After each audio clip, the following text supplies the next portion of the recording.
Kerala Congress M LDF-ന് മുതൽക്കൂട്ടെന്ന് CPIM Kottayam ജില്ലാ സമ്മേളനത്തിൽ പ്രവർത്തന റിപ്പോർട്ട്. കോട്ടയത്ത് തോമസ് ചാഴികാടന്റേത് രാഷ്ട്രീയ തോൽവിയെന്നും സംസ്ഥാനത്തുടനീളമുണ്ടായ ട്രെൻഡെന്നും പരാമർശം. ടോബി ജോൺസൺ ചേരുന്നുണ്ട് വിശദാംശങ്ങളുമായി. ടോബി, എന്താണ് കോട്ടയത്തെ ചർച്ചകളിൽ കേരള കോൺഗ്രസിനെ പറ്റിയുള്ള അഭിപ്രായം? ഇന്ന് പാമ്പാടിയിൽ ആരംഭിച്ച കോട്ടയം ജില്ലാ സമ്മേളനത്തിലാണ് ഇത്തരത്തിലുള്ള ഒരു പരാമർശം ഉണ്ടായിരിക്കുന്നത്.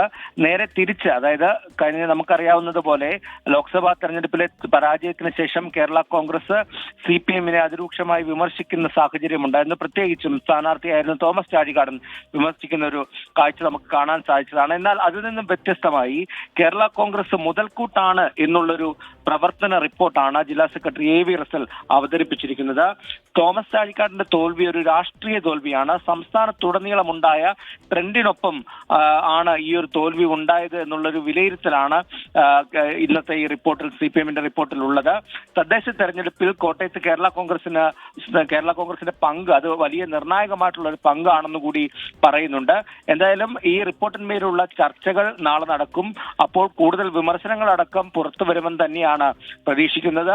അണികളിൽ നിന്നും പ്രവർത്തകരിൽ നിന്നും പ്രതിനിധികളിൽ നിന്നുമെല്ലാം വിമർശനങ്ങൾ കേരള കോൺഗ്രസുമായുള്ള ബന്ധത്തിൽ താഴെത്തട്ടിൽ ഉണ്ടാകുമെന്നാണ് ചില സൂചനകൾ ലഭിക്കുന്നത്. പ്രത്യേകിച്ചും പാലയടക്കമുള്ള നഗരസഭകളിൽ ഉണ്ടായ വാക്കുതർക്കമടക്കം നമ്മൾ കണ്ടതാണ് കഴിഞ്ഞ കാലങ്ങളിൽ. കോട്ടയം ജില്ലാ സെക്രട്ടറിയുടെ റിപ്പോർട്ടിൽ കേരള കോൺഗ്രസ് മുതൽക്കൂട്ട് എന്നാണ് പരാമർശിച്ചിരിക്കുന്നത്. ടോബി ജോൺസണാണ് വിവരങ്ങൾ നൽകിയത്.